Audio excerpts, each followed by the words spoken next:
कि सुमिरन मात्र से नाशत विघ्न अनंत, तासे सर्व आरंभ में जावत है सब संग। अनुनय चरणन में यही सुख सागर भगवान, दासन दास को दीजिए श्री चरण कमल कधा। दासन दास को दीजिए श्री चरण कमल का ध्यान। परम सौभाग्यशाली गुरुमुख सज्जन मंडी, इसी प्रकार थोड़े समय के लिए अपनी मुख रचना को पवित्र करने हेतु अपने हृदय में इष्ट देव दाता दयाल सतगुरुदेव भगवान जी का सुमरन व ध्यान करते हुए बड़े प्रेम सहित मिलकर बोलो जयकारा बोल मेरे श्री गुरु महाराज की जय। बोलो सांचे दरबार की जय। प्रेमियों, महापुरुषों ने वचन फरमाए हैं कि भई परापत मानुख दे हरिया, गोविंद मिलन की एह तेरी बरिया। अवर काज तेरे किते न काम, मिल साधु संगत भज केवल नाम। फरमाते हैं कि इस संसार के अंदर जितने भी सारे तेरे काम हैं वो कोई काम नहीं आने वाले। काम क्या आना है? केवल केवल मालिक के नाम का जितना भी सुमरन करेगा वही भक्ति धन तेरे साथ जाएगा और वही काम आएगा। भक्ति धन सतगुर धनी, बख्श रहे दिन रैन। जो आवे चरनार ते पावे सुख और चैन। सुख हम संसार में देखते हैं, ढूंढते हैं, लेकिन संसार में सुख है नहीं। सुख कहाँ पर है? महापुरुषों की संगति में रह करके, महापुरुषों के चरणों में रह करके, महापुरुषों के दर्शन करके, महापुरुषों का दैदीप्यमान प्राप्त करके जब जीव का अंदर का विकास होता है तो इसको उस सुख की अनुभूति होती है जिस सुख को प्राप्त करके उसे संसार के जितने भी सुख हैं वो नहीं भाते, वो फीके लगते हैं। जिस प्रकार से कि काकभूषण जी लोमश ऋषि की सेवा में रहते थे। लोमश ऋषि बड़े महापुरुष थे और उनकी वाणी में बहुत बड़ी ताकत थी। तो काकभूषण जी एक ब्राह्मण के लड़के थे जो गुरु जी की सेवा में रहते थे, लेकिन जिस समय शाम को उनके चरण दबाते थे तो उस समय वो गुरु को अपने अनुरूप प्राप्त देख करके तब पूछते थे, हे गुरुदेव मुझे साकार रूप के भगवान के दर्शन करा दो, यही इच्छा मेरी है नाथ। लोमश ऋषि कहते थे कोई साकार वाकार नहीं है, निर्गुण निराकार परम ब्रह्म परमात्मा है, उसी की उपासना करो। लेकिन वो ब्राह्मण का लड़का यही सोचता था कि मैं किसकी उपासना करूं, परमात्मा का रंग क्या है, रूप क्या है, कुछ तो नहीं पता, किसको देख करके दर्शन करूं, क्या करूं। उसके मन में केवल यही एक भाव रहता था। बहुत दिन हो गए ऐसी सेवा करते करते, तो एक दिन गुरुजी का थोड़ा सा मूड ठीक नहीं था, लेकिन उसने सोचा गुरुदेव शांत स्वभाव में है और एक दिन पूछने लगा, प्रभु मुझे साकार रूप के दर्शन करा दो ना। लोमश ऋषि जी को गुस्सा आया और कहा, अरे काक, तेरी चेष्टा जो काक की तरह है, मूर्ख, तू हमेशा इसी बात को लेकर के पीछे पड़ा रहता है, जा तू कौवा बन जा। इतना कहा क्रोध में आकर के गुरुदेव ने, तो ब्राह्मण का जो लड़का था वो तुरंत कौवा बन गया। गुरुदेव के कहने के मात्र से इतनी बड़ी शक्ति थी लोमश ऋषि जी में, क्योंकि भगवान में भी ताकत नहीं जो उस महापुरुषों की वाणी को रोक सकते हैं। इतने में जब कौआ बन गया, वो काक बन गया, तो गुरु जी के चरणों में मत्था टेक करके और उड़ने लगा। जैसे ही उड़ा तो गुरुदेव को दया आ गई, क्योंकि दया के सागर हैं सतगुरुदेव भगवान, करुणा के सागर है, करुणा बरसा रहे थे। और उसको आवाज दी, अरे पुत्र वापस आ। वो वापस आ गया। फिर गुरुदेव के चरणों में मत्था टेका और टेक करके गुरुजी ने कहा, पुत्र मैंने तुझे इतना बड़ा श्राप दे दिया, तुझे गुस्सा नहीं आया, तुझे बुरा नहीं लगा? तो उसने कहा, ऐ मेरे सच्चे पातशाह, मेरा हित किस में है ये सतगुरुदेव भगवान आप ही जान सकते हैं और कोई नहीं जान सकता। इसमें भी कोई न कोई कारण छुपा होगा ये मेरे नाथ, क्योंकि दया के सागर हैं आप, करुणा के सागर हैं। गुरुदेव को बहुत बड़ी एक इस प्रकार का दुख सा हुआ कि मैंने इसको इतना बड़ा श्राप दे दिया। तो गुरुदेव ने कृपा फरमाई और कहा, मैं तुझे अब आशीर्वाद देता हूं कि जा अयोध्या में चला जा, महाराज दशरथ के घर पर भगवान श्री राम ने अवतार धारण किया है, और जा तुझे साकार रूप में परमपिता परमात्मा के दर्शन होंगे। ये सतगुरुदेव भगवान का जब इससे वचन सुने तो बड़ा प्रसन्न हुआ काक, और उड़ करके भगवान श्री राम के चरणों में आकर के मत्था टेका। जब छोटे से बच्चे थे श्री राम और आंगन में खेल रहे थे चारों भाई, तो बड़ा प्रसन्न हो रहा था। और उधर भगवान राम भी बड़े प्रसन्न होते, काक से खेल रहे थे। कौआ कभी इधर उड़ता कभी उधर उड़ता, भगवान श्री राम उसको पकड़ने के लिए दौड़ते थे। अब काक ने सोचा कि यही भगवान है, और काक उनकी परीक्षा में लग गया।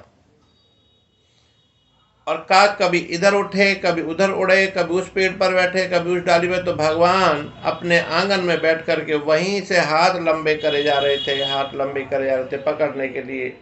जितना जितना ऊंचा काक उड़ रहा था, तो भगवान श्री राम के हाथ उतने ही ऊंचे उठे चले जा रहे थे। आखिरकार वो आकाश में उड़ गया। तो भगवान श्री राम ने वहीं आंगन में बैठे हुए जो छोटे से बच्चे थे, इतना सुंदर स्वरूप था श्री राम का, और भगवान श्री राम ने वहीं से इतने हत्ते लंबे हाथ किए कि काक को वहीं जा करके पकड़ लिया। और काक ने दंडवत किया, ऐ मेरे प्रभु मुझे बख्शो, मैं आपकी शरण चरण में आया हूँ। और तब उनके दर्शन प्राप्त करके निहाल हो गया। सत्संग तो बहुत लंबा है इनका, काकभूषण जी का। तो ये काकभूषण जी गरुड़ जी को ये समझा रहे थे, गरुड़ ये जीव जब से प्रभु की शरण से अलग हुआ है, तभी से इसको दुख का अनुभव हो रहा है। क्योंकि गुरु महाराज जी के चरण कमलों में अगर ये प्रीत लगा लेता है, तो इसको और इतना कहीं सुख नहीं मिलेगा जितना सतगुरु के चरणों में सुख मिलता है। ये सारे संसार के जितने भी सुख हैं जो हमें भासते हैं, सब दुख के प्रतीत होते हैं। आज हम अपने लिए क्या कमा रहे हैं? कुछ भी नहीं कमा रहे। जो कुछ भी कमा रहे हैं हम औरों के लिए कमा रहे हैं, क्योंकि हमारे संग कुछ भी धन दौलत नहीं जाना। इस धन दौलत के पीछे हम प्रभु के नाम को भूले हुए हैं। क्योंकि जितना जितना सुख सुमिरन में मिलता है मालिक के नाम में, उतना सुख कहीं है ही नहीं। करुण काकभूषण जी समझाते हैं गरुण को, ऐ जीव तेरा ये स्वरूप नहीं है। जिस रूप में तू यहाँ विद्यमान है, चाहे मानव चोले में है, चाहे पक्षी में है, चाहे पशु में है, लेकिन मानव चोले में इतनी सूझबूझ है जो समझ सकता है महापुरुषों की वाणी। पशुओं की योनि में या पक्षी योनि में ये नहीं समझ सकते। क्यों कि जितना जितना भी ये तेरा स्वरूप है, रूप दिखाई दे रहा है, सुंदरता दिखाई दे रही है, सब यही नष्ट हो जाएगा। और जो दो तेरा स्वरूप है वो नष्ट नहीं होने वाला, वो सौंदर्यता का विद्यमान है। ये जो दिखाई दे रहा है ये असत्य है, और जो नहीं दिखाई दे रहा वही सत्य है।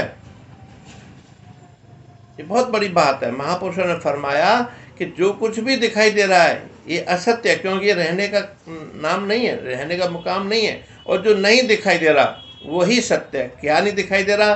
कि परमपिता परमात्मा दिखाई नहीं दे रहा। लेकिन महापुरुषों ने फिर एक ये भी वचन फरमाए कि घट में व्यापत है नहीं, लानत ऐसी जिंद, तुलसी या संसार में भया मोतिया बिंद। गोस्वामी तुलसीदास जी महाराज कहते हैं कि तेरे घट में ही तो व्याप्त है परमपिता परमात्मा, उसकी सत्ता से ही तू चल रहा है, उसकी सत्ता से ही बोल रहा है, उसकी कृपा है तभी तू सबको देख रहा है, सभी को तू सुन रहा है, तभी उनके गुणों का वखान कर रहा है, उनकी महिमा गा रहा है। ये वही पावर काम कर रही है। जिस प्रकार से कि हमारे घरों में एसी हैं, पंखे हैं, हीटर हैं। एसी में ठंडक नहीं है, पंखे में हवा नहीं है। हवा किस में है? इनमें जब ये चलते हैं, क्यों? जब इनमें ताकत आती है, शक्ति आती है। शक्ति कहाँ से आती है? जब पावर आती है बिजली की, तो ये अपनी गतिविधि में काम करते हैं। ठीक उसी प्रकार से ये जीव को जो सत्ता मिली हुई है, परम सत्ता परमात्मा से मिली हुई है, जिस ताकत से ये जीव बोल रहा है, का सारे कार्य कर रहा है, लेकिन इसने उस सत्ता को भूल करके संसार के सुखों में सुख प्राप्त कर रहा है। ये अपने सुख को भूल चुका है, संसार की चमक धमक को देख करके विषयों में फंस गया है, ये सौंदर्यता में। लेकिन जिस सौंदर्यता में तू फंसा हुआ है जीव, तो उस परमात्मा ने तो ये सौंदर्यता बनाई हुई है, तो वो कितना सुंदर होगा। इसलिए ए जीव, तू महापुरुषों के चरण कमलों से नेह लगा ले। इतनी भटकने की जो भूल है, ये बहुत बड़ी गलती कर रहा है। इसलिए अपने रास्ते को पकड़। रास्ते को कब पकड़ सकता है? कि सत्संग में जाकर के।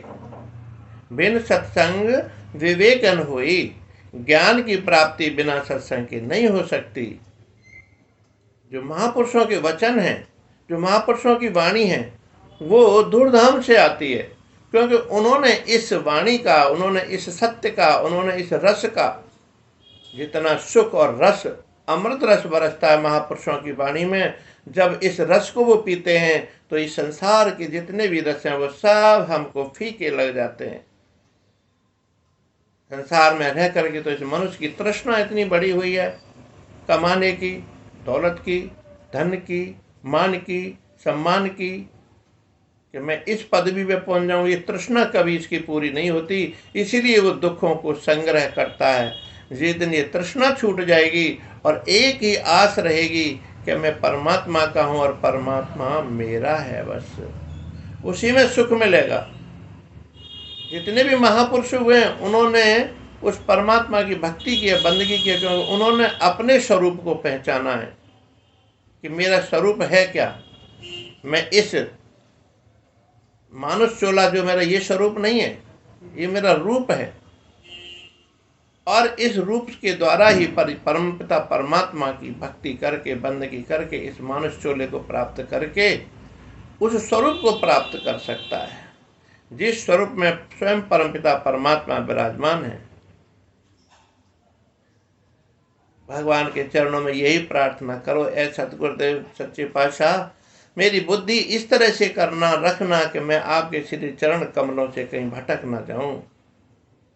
क्योंकि इस संसार की चमक दमक, ये जो त्रिगुणी माया है, लोग कहते हैं माया में फंस गए। माया कौन सी? धन वाली माया नहीं, माया त्रिगुणी माया। जिस त्रिगुणी माया से सृष्टि की रचना हुई है, उस त्रिगुणी माया के चक्कर में जब ये जीव फंस जाता है, तो वो माया इसको भक्ति परमार्थ के रास्ते पर नहीं चलने देती। भक्ति में जो सुख मिलता है, उस सुख से ही अनुभूति होती है, और उस अनुभूति से परमपिता परमात्मा प्रसन्न होते हैं और अपने दर्शनों से दीदार कराते हैं।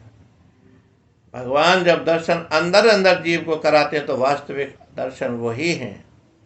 क्योंकि सद्गुरुदेव सच्चे पातशाह जो हैं, ये परमपिता परमात्मा अनादि शक्ति हैं, जो कि इनका वास्तविक स्वरूप ये नहीं है। ये वास्तविक स्वरूप तो उसी को दिखाते हैं, चक्र ध्वजाधारी हैं ये, जो भक्ति में निपुण होते हैं, जो भक्ति में आगे चलते हैं, उसको ये अपने दर्शन कराते हैं, जिस दर्शन को प्राप्त करके उसको सुख का माला माल हो जाता है। हम लोग जब तक सतगुरु की शरण में नहीं आए, तब तक हम अंधकार में अपना जीवन बिता रहे हैं। प्रेमियों, कि जिस प्रकार से जब रात होती है और जब दिन में सूरज निकलता है, तो ये अंधकार सब नष्ट हो जाता है। ठीक उसी प्रकार से जब हम सतगुरुदेव भगवान की शरण में जाते हैं तो हमारा जो अज्ञान रूपी अंधकार है और जो मोह ममता का जो बादल छाए हुए हैं जीव की बुद्धि पर, वो सब सतगुरु की कृपा से दूर हट जाते हैं।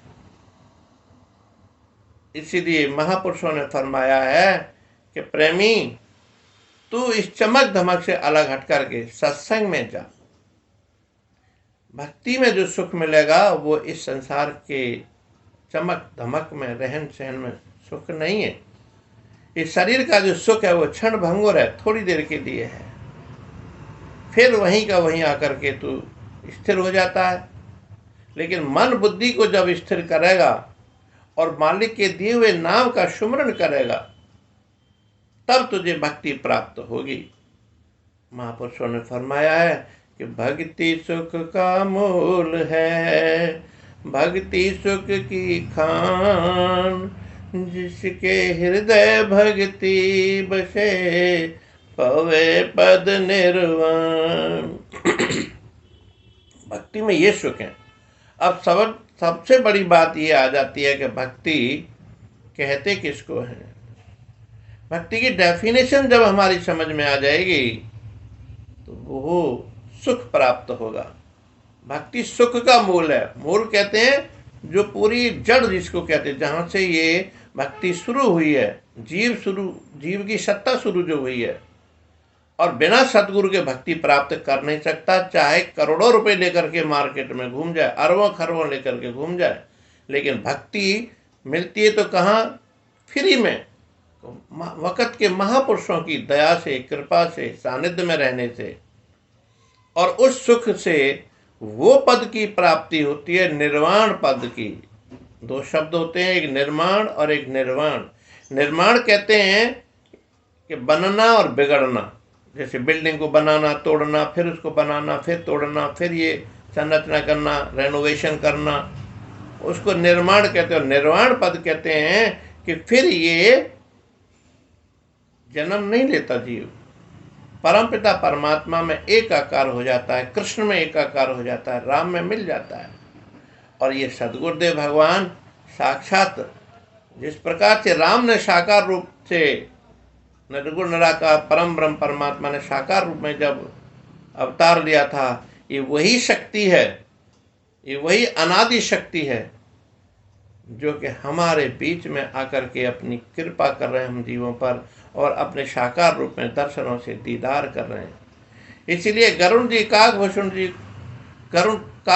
गरुड़ जी को यही समझा रहे हैं, ए गरुण, जब तक ये जीव सतगुरु की शरण में नहीं जाएगा, तब तक इसको भक्ति प्राप्त नहीं हो सकती, तब तक इसे अपने स्वरूप की प्राप्ति नहीं हो सकती।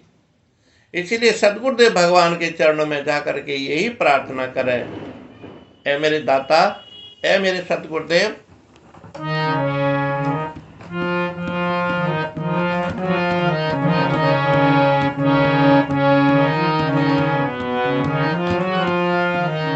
सतगुरु जी तुम ही मेरे जीवन का हो सहारा, सतगुरु जी तुम ही मेरे जीवन का हो सहारा। मुझको भी अब संवारो, लाखों को है संवारा, मुझको भी अब संवारो, लाखों को है संवारा। सतगुरु जी तुम ही मेरे जीवन का हो सहारा, सतगुरु जी तुम ही मेरे।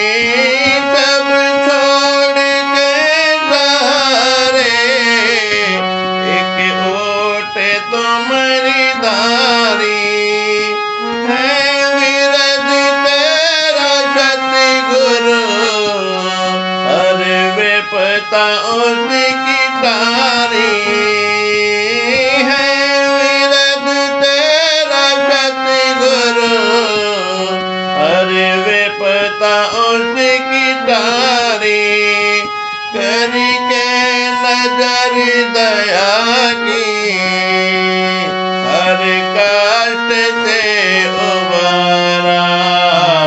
सतगुरु जी तुम ही मेरे जीवन का हो सहारा। सतगुरु जी तुम ही मेरे जीवन का हो सहारा। मुझको भी अब संवारो, लाखों को है तुम्हारा। सतगुरु जी तुम ही मेरे जीवन का हो सहारा।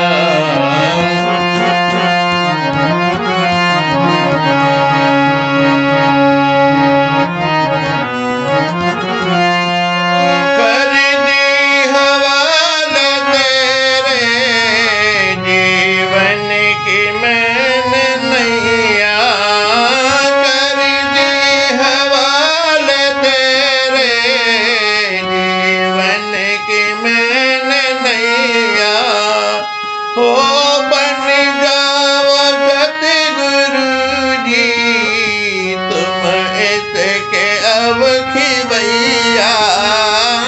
बन जाओ सतगुरु जी इसके तुम खिवैया।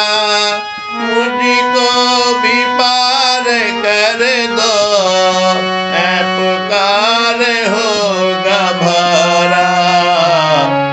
सतगुरु जी तुम ही मेरे जीवन का हो सहारा। सतगुरु जी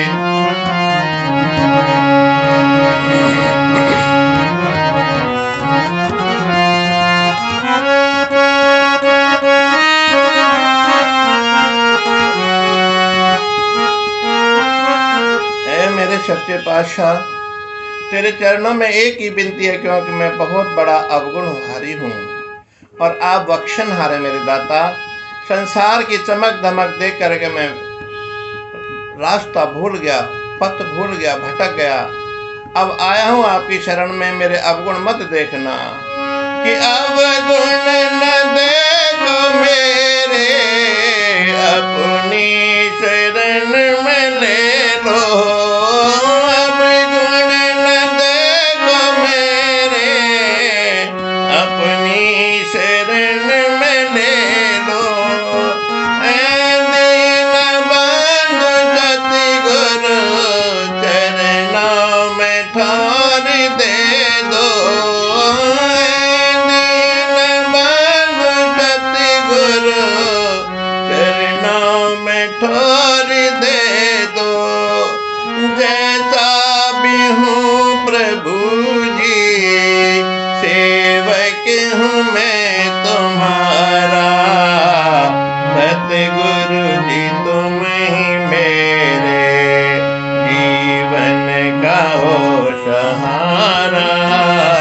सतगुरु जी तुम ही मेरे जीवन का हो सहारा। मुझको भी अब संवारो, लाखों को है तुम्हारा। सतगुरु जी तुम ही मेरे जीवन का हो।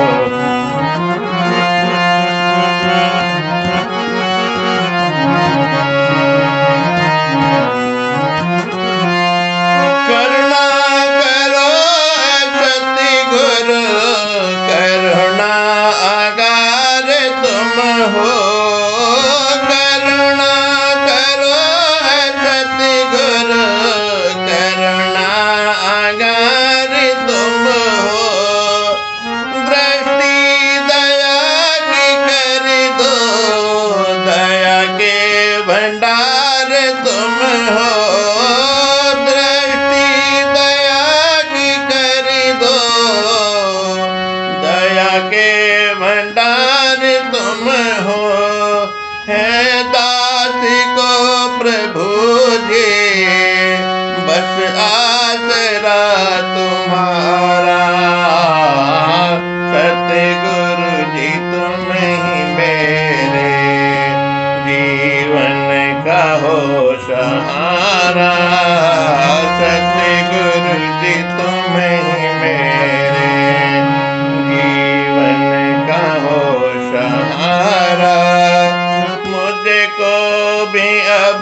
हमारा, लाखों को है तुम्हारा।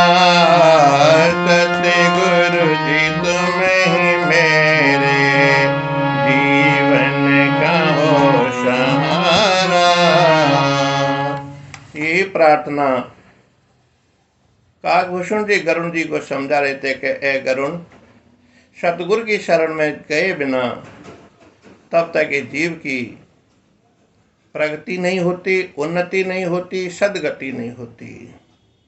बिना सतगुरु के वो अमोलक जो धन प्राप्त नहीं होता, वो केवल बख्शिश सतगुरुदेव भगवान ही करते हैं, क्योंकि उस अमोलक धन की चाबी केवल वक़्त के महापुरुष सतगुरुदेव भगवान के पास ही होती है।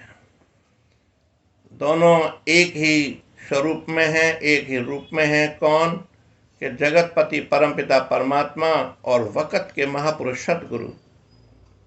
कई बार ये बात आया थी कि संसार में जितने भी गुरु हैं सब भगवान बने हुए हैं, तो ये बात बिल्कुल सत्य है।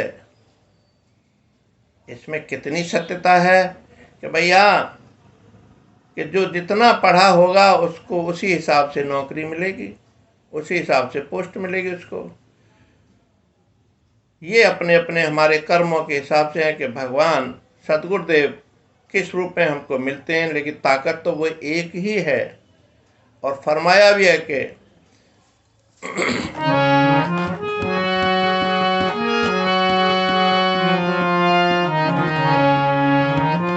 हरे अनंत हरे कथा अनंता,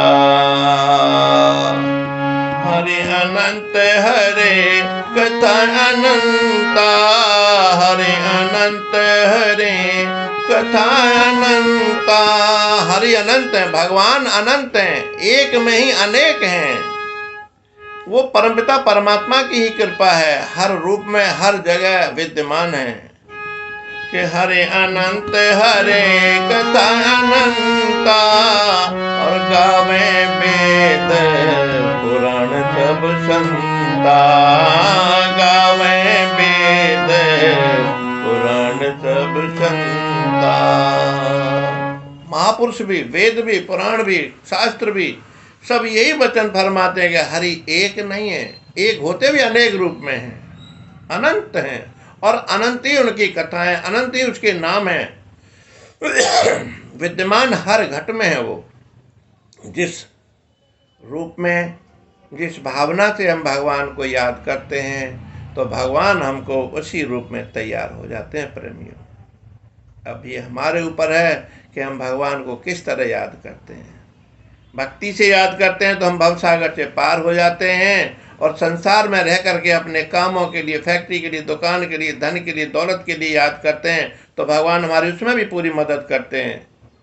इस संसार की चमक दमक, महापुरुष यही फरमाते हैं कि प्रेमी, इस संसार की चमक दमक में मत फंस जाना, उस मालिक की भक्ति प्राप्त कर ले, उस मालिक की बंदगी प्राप्त कर ले, जो कि तेरे भव सागर से पार हो सके।